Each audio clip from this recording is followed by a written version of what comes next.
जनपद प्रयागराज के तीर्थराज संगम पर चल रहे महाकुंभ में करौली शंकर महादेव पूर्वज मुक्तिधाम में भव्य एवं विशाल भंडारे का आयोजन किया जा रहा है।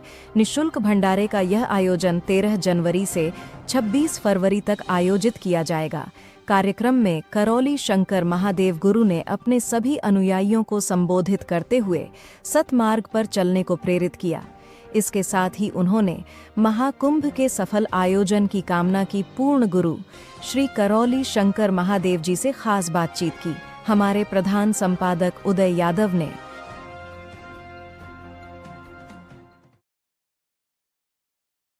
जी तीर्थराज प्रयागराज में महाकुंभ का आयोजन चल रहा है। 12 पूर्ण कुंभ पूरे हो रहे हैं।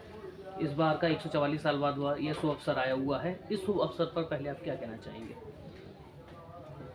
धन्य है हम लोग सौभाग्यशाली जो इस पूर्ण महाकुंभ में हम लोग अपनी उपस्थिति दे रहे हैं। भोलेनाथ और माँ की कृपा से यहाँ हम लोग हैं। बहुत से लोग हैं जो यहाँ नहीं पहुँच पा रहे हैं, तो हम लोग तो बहुत सौभाग्यशाली हैं। और महाराज जी, संत जन तो वैसे भी दिव्य जन होते हैं, लेकिन वर्तमान में महाकुंभ में जो इस बार का मैसेज गया है कि क्या बाबाओं को भी अपनी पब्लिसिटी की ज़रूरत के लिए मॉडल बुलानी पड़ रही है, इसको किस नज़र से आप देखते हैं? हाँ, हो सकता है पब्लिसिटी कम हो रही हो तो बुला रहे हैं। हम लोग आवश्यकता नहीं है। हो सकता है। बाबा, जिस तरीके से धर्म संसद का आयोजन होने वाला है, लगातार सभी शंकराचार्य आपस में मतभेद पैदा किए हुए हैं, इसको किस नज़र से देखते हैं और आप अपनी क्या राय देना चाहते हैं इस पर? मतभेद तो होना चाहिए, जो मन भेद है वो नहीं होना चाहिए। हिंदू जनमानस में एक स्पष्ट संदेश जाना चाहिए कि मन भेद नहीं है, छोटा बड़ा नहीं है। तो मेरे ख्याल से वो प्रयास कर रहे होंगे, लगे होंगे इसमें, कुछ ना कुछ संदेश तो निकलना चाहिए। आशा कर रहे हैं कि एक अच्छा संदेश निकलेगा।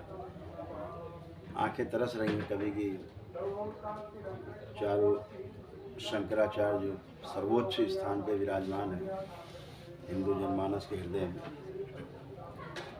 कभी एक साथ बैठे दिखेंगे, चर्चा करते हैं, कोई निष्कर्ष निकलेगा, धर्म की व्याख्या होगी नए सिरे से, समाज को नई दिशा मिलेगी।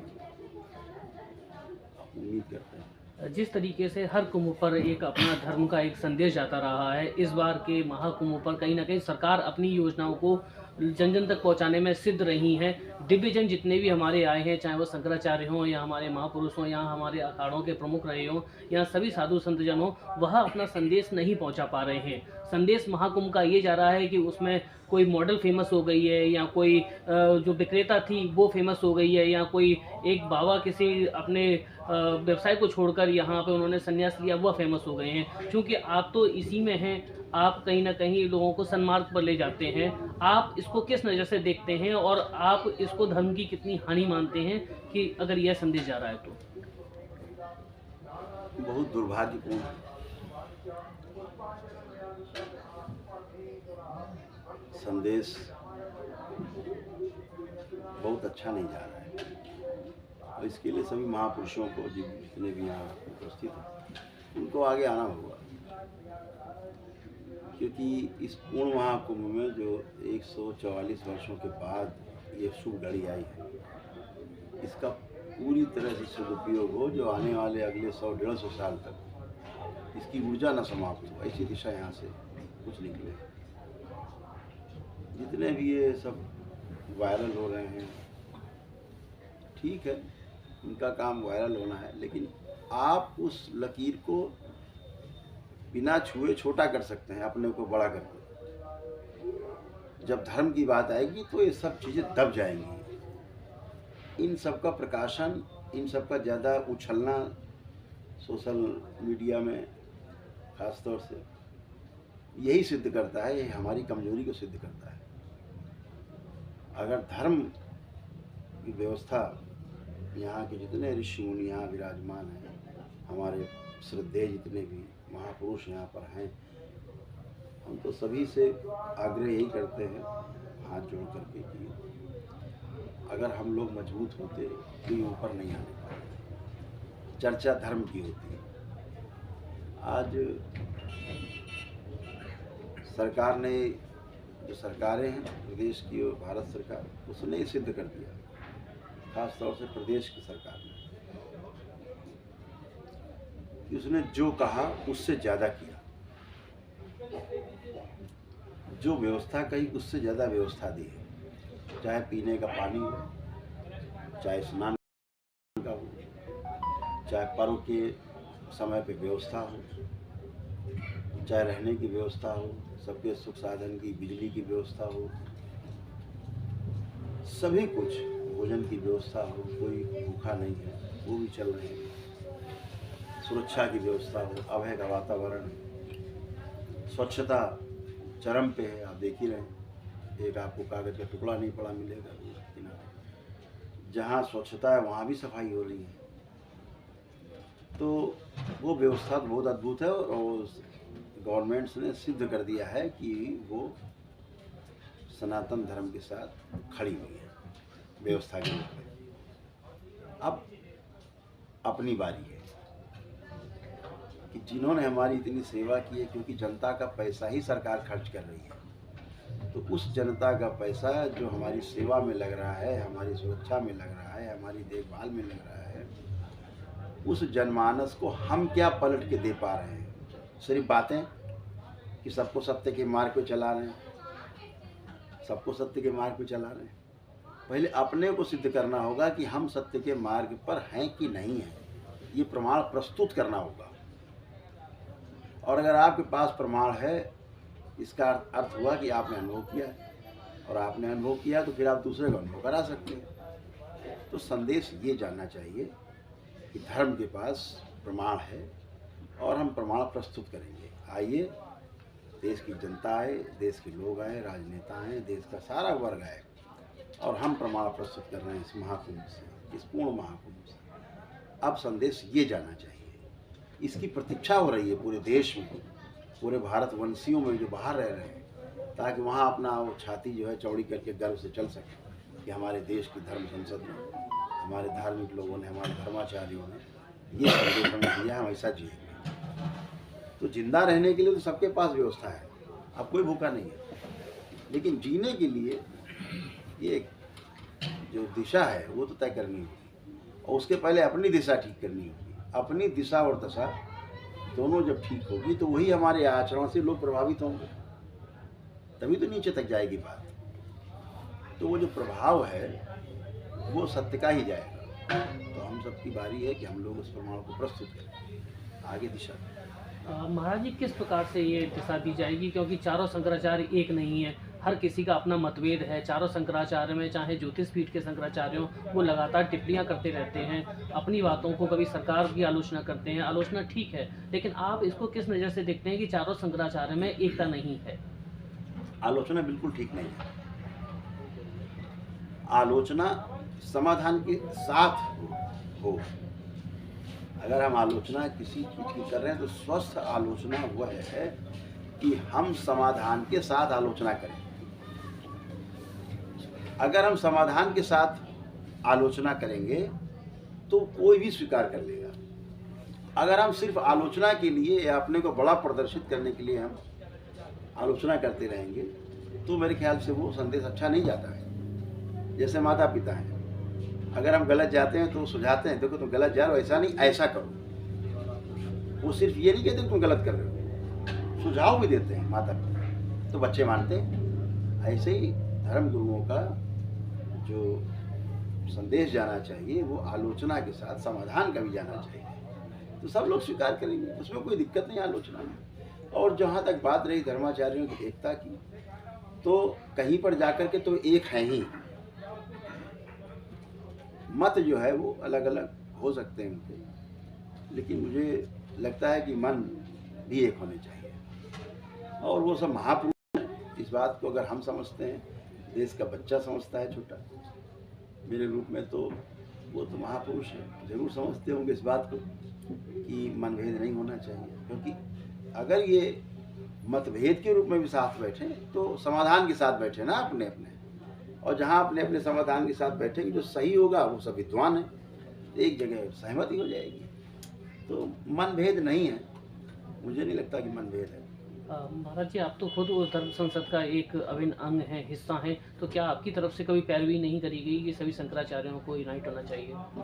नहीं, हम तो एक छोटे से सनातनी हैं, अपनी बात को हम व्यक्त कर सकते हैं, व्यथा कह सकते हैं, करना तो आदेश तो उन्हीं का ही चलेगा। वो जिस जगह सुशोभित हैं, अगर कोई आदेश वहाँ से निकलेगा तो हम सब मानेंगे, उस व्यवस्था को और नीचे तक ले जाएंगे, फैलाएंगे।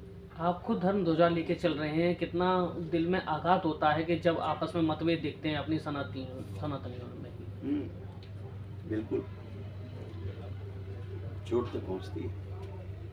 चोट ये पहुँचती है कि आज जो नई पीढ़ी है ये आपकी बातों में नहीं फंसती, ये आपसे प्रश्न पे प्रश्न करती है, और जब 2 प्रश्न कर लेता, तीसरे पे आप डांट देते हैं कि तुम बच्चे हो, भी कुछ नहीं जानते। बच्चे ही सबसे ज़्यादा जानना चाहते हैं, उन्हीं के अंदर सबसे बड़ी जिज्ञासा है, और जिसके अंदर जिज्ञासा नहीं वो मुर्दा है। जिन्होंने मान लिया है वो मुर्दा है। अगर जानना नहीं है, जाना नहीं है, जानने का प्रयास नहीं किया है, तो बिल्कुल मुर्दा है वो आदमी। हमारे महापुरुष जो थे, अच्छे पुराने लोग कहते रहे कि पानी पियो छान के और गुरु करो जान के, बोलते थे। तो ऐसे नहीं बोलते थे वो इसलिए बोलते थे ताकि आपको कोई बहका न सके, आपको कोई दिशा भ्रमित न कर सके, आपको कोई किसी प्रकार से लालच में, भय में, ईर्ष्यावश, कोई प्रलोभन में फंसा न सके। तो वो तभी होगा जब दिशा होगी आपके पास। तो दरबार तो वो काम कर रहा है, दरबार प्रमाण प्रस्तुत करता है। अगर दरबार के पास आप आए, दरबार में आपने वैदिक प्रक्रिया की, तो अगले ही दिन आप खड़े होते हो सामने कि हम स्वस्थ हैं, ये प्रमाण प्रस्तुत हो। तो उसने अनुभव किया, उसको प्रमाण मिल गया। अब वह प्रमाण परंपरा के रूप में आगे जाता है, फिर वो आगे फैलाता है अपने नातेदारों में, रिश्तेदारों में, मित्रों में, वही वहाँ गए तो फिर लोग आते हैं। यही परंपरा बनती है बाद में। परंपरा प्रमाणों की बनती है, बातों की परंपरा बिल्कुल नहीं बनती, आचरण की परंपरा बनती है। तो मुझे लगता है कि मेरे जैसा छोटा सा अगर बालक ही कर पा रहा है, तो बहुत बड़े बड़े सिद्ध महात्मा हैं, बड़े बड़े सिंहासनों में, सोने के सिंहासनों में बैठे हुए हैं, शेर बिल्कुल बने बब्बर शेर, अगल बगल लोग खड़े हुए हैं, चावल वावल हिला रहे हैं, हवा पंख। ये तो बहुत बड़े लोग हैं, धन दान से भरपूर, सोने के महल बने हुए हैं। ये ज़्यादा प्रभावी लोग हैं। महाराज जी, आप तो संदेश वहाँ से आना चाहिए। सैकड़ों कुंभों में आप स्नान किए हैं, अर्ध कुंभ में स्नान किए हैं। इस बार का कुंभ कितना अलौकिक है, क्योंकि महाकुंभ है, और आप इसको महाकुंभ को किस नजर से? हाँ, वैसा तो व्यवस्था नहीं होगी दोबारा, मुझे लगता है। अब ऐसा मुख्यमंत्री रहे, ये बने रहे, तो फिर व्यवस्था हो जाएगी। नहीं, मुझे नहीं लगता है कि इतना पेन ले करके, इतना उत्साह के साथ कोई मुख्यमंत्री। महाराज जी, पहले की तुलना में इस बार क्या किए गए हैं? वीआईपी घाट बना दिए गए हैं, वीवीआईपी घाट बना दिए गए हैं, डोम सिटीज बना दी गई हैं, तो इसको आप किस नज़र से देखते हैं? बहुत सुंदर, अद्वितीय व्यवस्था है, जो हमारे लिए इतना ख्याल रख रहे हैं, सुरक्षा का ख्याल रख रहे हैं, सफाई का ख्याल रख रहे हैं। मैंने बताया तो, सरकार अपने लेवल पे एक 100 में 100 नंबर पा के बैठी है। उससे भी ज़्यादा दिए जा सकते हैं तो लोग दे सकते हैं, अब 100 में 100 से ज़्यादा दिए नहीं जा सकते। अब मैं कहूँगा 100 में 100 एकदम प्रमाणित हैं, 100% प्रमाणित हैं, कहीं पर भी कमी नहीं। उन्होंने सिद्ध कर दिया, अब आगे सिद्ध करने की बारी हम सब की। महाराज जी, करौली पीठ की ओर से आप हमारे दर्शकों के लिए क्या संदेश देना चाहेंगे? एक ही संदेश है कि बगैर जाने मानना नहीं। ये गिरुआ कपड़े, सफ़ेद कपड़े, सर मुड़ा के बैठे लोग, बड़ी बड़ी दाढ़ी बाल वाले लोग, इनके झांसे में फंसना नहीं। जब तक प्रमाण नहीं मांग लेना इनसे, सत्य का, न्याय का, धर्म का, जब तक इनसे प्रमाण नहीं मिले, इनके आगे सर मत झुकाना। बहुत से यहाँ रूप बदल बदल के लोग बैठे हुए हैं, देख रहे हो कैसे लोग पकड़े जा रहे हैं, घुसे हुए लोग। हम्म? धर्म का नाश करने वाले लोगों की संख्या भी बहुत भारी है। उनसे बचना है, उनसे बचना है जो काल नेमी बन के बैठे हैं। उन काल नेमियों से बचना है। ठीक, जब तक प्रमाण नहीं मिल जाए न्याय का, धर्म का या सत्य का सामने वाले से, आपको अनुभव ना हो जाए, तब तक मानना नहीं, बातों में नहीं फंसना है कि मैं अभी ऐसे कर दूंगा तो सोना बरसा दूंगा। इनकी बातों में नहीं आना है बिल्कुल। फर्जी बातों में इनसे पूछ लो, भाई तुम सोना ना बरसाओ, तुम पानी बरसा दो, इतना ही काम कर दो भैया। सोना बरसाओ, खोपड़ी उपड़ी फट जाएगी किसी की ऊपर से, तो कुछ नहीं कर सको, तो पानी बरसा दो। बगैर प्रमाण के इनकी बातों में, लच्छेदार बातों में नहीं आना है। नहीं, तमाम इस तरह के लोग आएंगे, फेल्योर लोग, जो फेल हो चुके हैं, जिन पे कुछ भी नहीं है, पूरे फेल्योर हैं। तो तमाम, कोई IIT बाबा बन के आ गया, कोई कार वाला बाबा बन के आ गया, कोई तोते वाला बाबा आ गया, कोई कांटे वाला बाबा आ गया।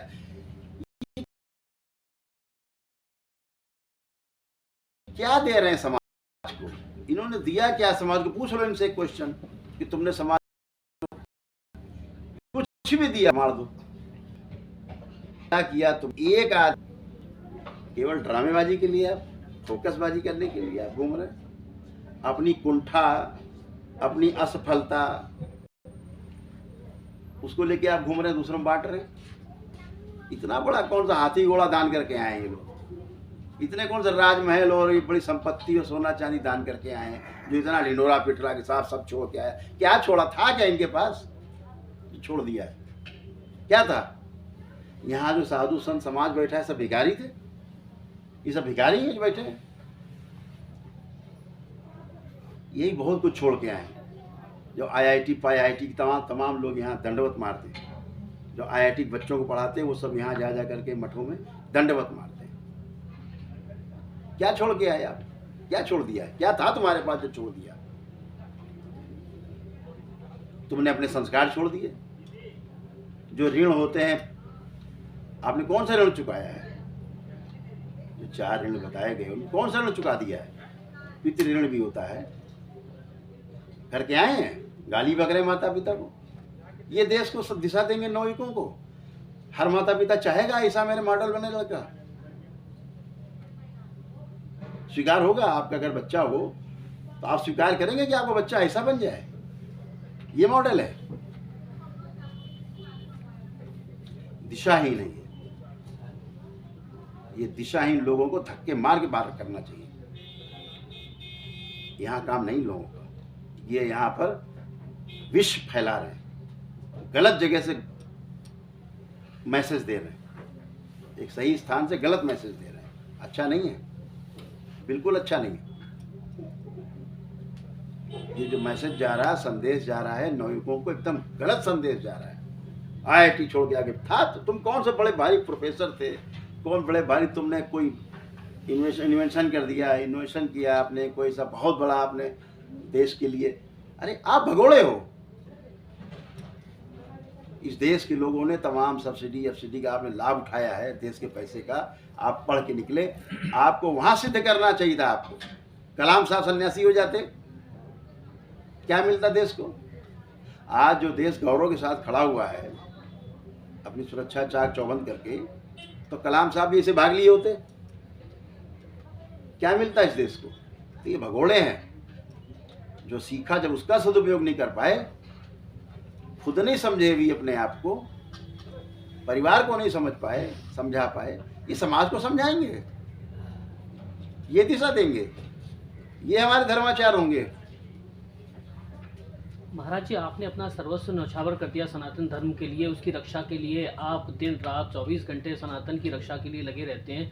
कितना मन में दुख होता है, और आप उस दुख को कैसे प्रकट करना चाहेंगे कि जब देखते हैं कि हमारे सनातन की कोई कांटे पे लेट के इस तरीके से बुराई कर रहा है, हमारे अनुयायी जो हमारे समाज को अच्छी दिशा दे सकें, वह समाज में गलत मैसेज एक तरीके से कन्वे कर रहे हैं। ये कहीं ना कहीं इस महाकुंभ में ही ये विकृतियां देखने को मिल रही हैं। तो इसमें आप कितने व्यथित हैं इस चिंता को लेकर? यही व्यक्त कर रहा हूँ, ये व्यथा ही व्यक्त हो रही है।